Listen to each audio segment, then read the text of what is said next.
السلام عليكم ورحمة الله وبركاته በዛሬው የታሪክ ቪዲዮአችን በዑመር ኢብኑ አልኸጣብ ጊዜ ሳያስበው ሰው ገድሎ የሞት ፍርድ ስለተፈረደበት አንድ ምስኪን ሰው ምናይ ይሆናል። ይህንን ድንቅ ታሪክ እስከ መጨረሻው ይከታተሉ። ቪዲዮውን ላይክ በማድረግ ቤተሰብ ካልሆኑ ደግሞ ሰብስክራይብ በማድረግ ቤተሰብ መሆን ይችላሉ። لقد كان في قصصهم عبرة لأولي الألباب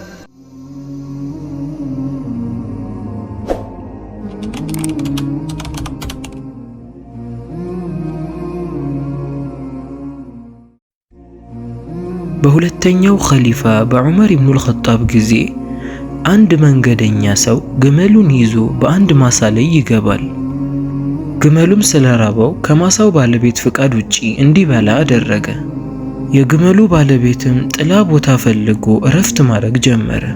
ይህንን የተመለከተው የማሳ ባለቤት ወደ ግመሉ ባለቤት ጋር መጣና ማነህ? እዚህ ምንድነው የምትሰራው? ብሎ ጠየቀው። የግመሉ ባለቤትም እንደምታየው ነው፣ ግመሉ ስለራበው የተወሰነ እንዲበላ ብዬ ነው አለው። ያለኔ ፍቃድ እንዴት ታበላዋለህ? ብሎ በቁጣ ጠየቀው። የግመሉ ባለቤትም ግመሉ በበላው አላህ ዘንድ ትልቅ አጅርን ታገኛለህ አለው። የማሳው ባለቤትም ተናዶ ስለነበር አንተም ያለኔ ፍቃድ ግመልህን ስላበላኸው ደሞዝህን ታገኛለህ አለውና ግመሉን እየመታ ይህንን ግመል ከዚህ ዞር አድርግልኝ አለው። የግመሉ ባለቤትም ግመሉ ሲመታ አላስቻለውም ነበር። ግመሉ ምን አደረገ? እሱን አትምታው አለውና ሰደበው። የማሳው ባለቤትም ያለኔ ፍቃድ ግመልህን አስገብተህ ከመገብክ በኋላ እኔን ትሰድበኛለህ አለውና በያዘው ዱላ እሱንም በኃይል መታው። የግመሉ ባለቤትም ከግመሉ አልፎ እሱንም ሲመታው ንዴቱ በጣም ጨመረ። ላደረክብኝ ነገር ዋጋህን ታገኛለህ አለውና ሁለቱም ተያይዘው መጣላት ጀመሩ። የማሳው ባለቤትም የግመሉን ባለቤት መሬት ላይ ያፈረጠውና ያዘው። የግመሉ ባለቤትም ራሱን ለማዳን ሲታገል ባገኘው ድንጋይ የማሳውን ባለቤት ሲመታው ሳያስበው ገደለው። ባደረገውም ነገር በጣም ደነገጠ። ከቦታው ላይም ሸሽቶ እየሮጠ ሄደ። ነገር ግን እዛ ቦታ ላይ የነበረ አንድ ሰው ተመልክቶት ነበር።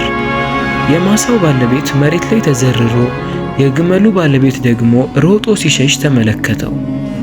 የግመሉን ባለቤት በደንብ ተመልክቶት ስለነበር የተገዳይ ወንድሞች ገዳዩን መያዝ ቻሉ።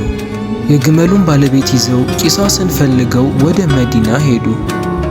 በዛ ፍርድ ላይም ታላቁ ሰሓባ አቡ ዘርን አልጊፋሪ ተሳትፎ ነበር። ዳኛውም ለግመሉ ባለቤት ወንድማቸውን ገለህባቸዋልን ብሎ ጠየቀው።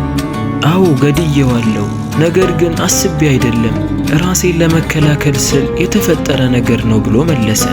ዳኛውም በሸሪዓ ሕግ መሰረት የገደለ ይገደላል፣ ቤተሰቦቹ አፉ እስካላሉ ድረስ ወይም ደግሞ ካሳን እስካልተቀበሉ ድረስ አለ።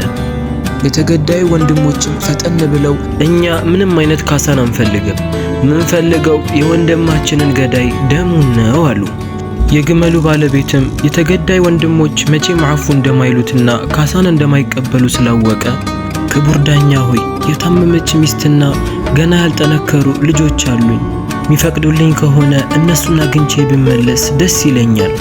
የንግድ ባልደረባዬ ጋርም የተወሰኑ ንብረቶች አሉኝ፣ ያንን ንብረት ለሚስቴና ለልጆቼ ልሰጣቸው እፈልጋለሁ አለው። ዳኛውም በዛው ብትሸሽስ አለው። የግመሉ ባለቤትም ወላሂ እንደዛ አላደርግም፣ የፍርዱ ቀን እመለሳለሁ አለው። የተገዳይ ወንድሞችም ዳኛ ሆይ እየዋሸ ነው፣ መቼም አትልቀቀው አሉት።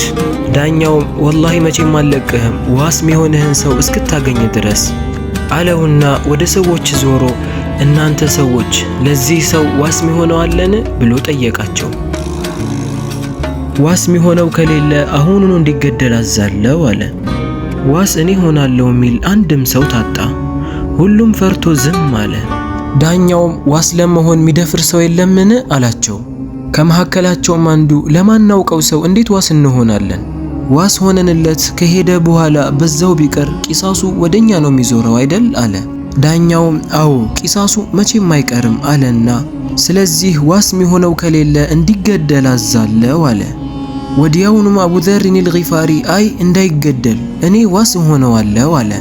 ዳኛውን በመገረም እንዴት ለማታውቀው ሰው ዋስ ልትሆን ቻልክ አለው። አቢዘርም እሱ እኮ የእስልምና ወንድሜ ነው፣ የተናገረውም ንግግር እውነትን ያዘለ ይመስላል። ሚስትና ልጆቹን ተገናኝቶ ማስተካከል ያለበትን ነገር አስተካክሎ ከተሰናበታቸው በኋላ እንደሚመለስ ተስፋ አለኝ አለው። ዳኛውም አባዘር ሆይ አስጠነቅቅሃለሁ፣ እሱ ማይመለስ ከሆነ በሱ ቦታ አንተ ነው የምትገደለው አለው። አቡዘርም አዎ ዳኛ ሆይ ዋስ ሆነዋለሁ፣ አላህ ሱብሓነሁ ወተዓላ ነው የሚገጥመው አለ።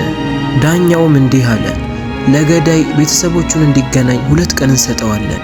ከ2 ቀን በኋላ የዓስር አዛን ላይ ቂሳሱን እናካሂዳለን።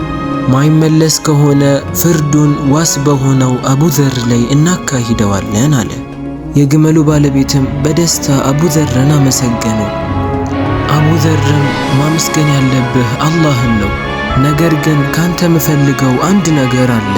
ወደ ቤተሰቦችህ ከሄድክ በኋላ ሐሳብህን እንዳትቀይር፣ የፍርዱ ቀን በጊዜ ተመለስ አለው።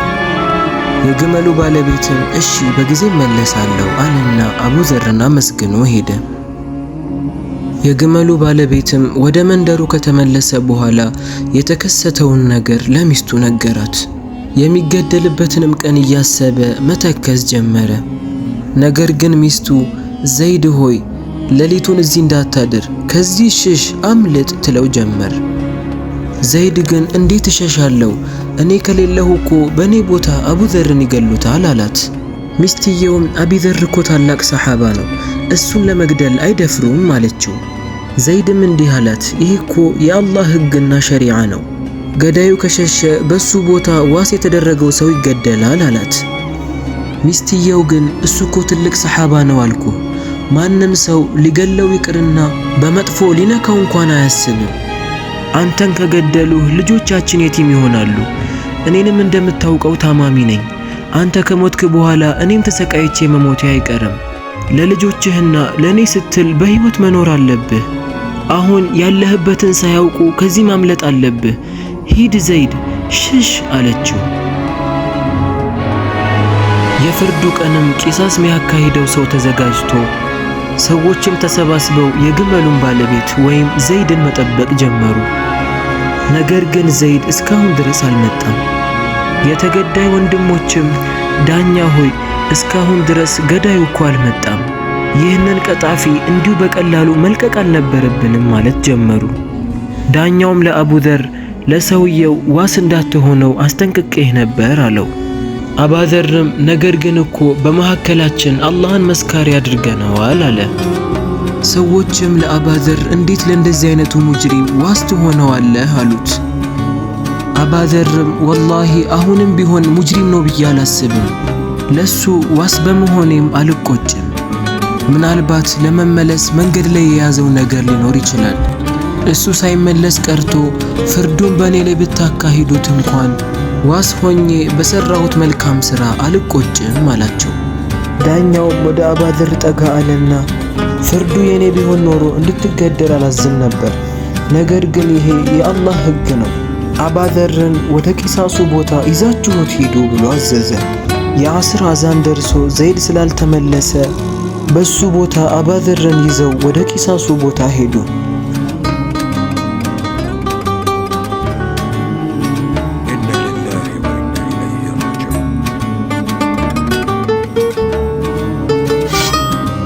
ዳኛ ሆይ እንዳትገሉት ተረጋጉ፣ ተመልሻለሁ አለ ዘይድ። ሰዎቹም ዘይድ በመመለሱ በጣም ተገረሙ።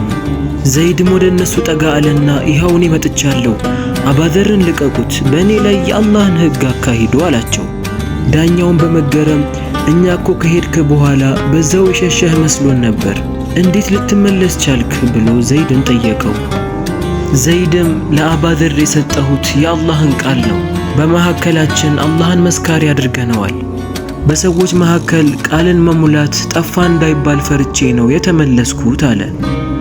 ዳኛውም ለአባዘር አንተስ ለሱ ዋስ እንድትሆን ምን አነሳሳህ ብሎ ጠየቀው። አባዘርም እኔም በሙስሊሞች መካከል ዋስ ሚሆን ሰው ጠፋ እንዳይባል ፈርቼ ነው ዋስ የሆንኩት አለ። የተገዳይ ወንድሞችም ትንሽ ከተመካከሩ በኋላ ለዳኛው እንዲህ አሉት፣ ዳኛ ሆይ እኛም ለዘይድ ይቅር ብለነዋል፣ አፉ አድርገንለታል አሉ። ዘይድም በጣም ደስ አለው።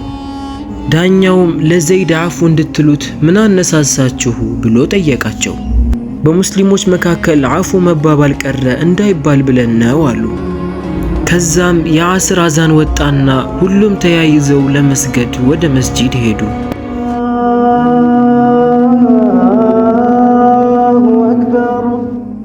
ከታሪኩ ትልቅ ትምህርትን እንደወሰድን ተስፋ አደርጋለሁ። ቪዲዮውን ላይክ፣ ሼር በማድረግ ቤተሰብ ይሁኑ። አስተያየት ካላችሁም ኮሜንት ስር አስቀምጡልን። በሌላ ታሪክ እስከምንገናኝ ድረስ ወሰላሙ አለይኩም።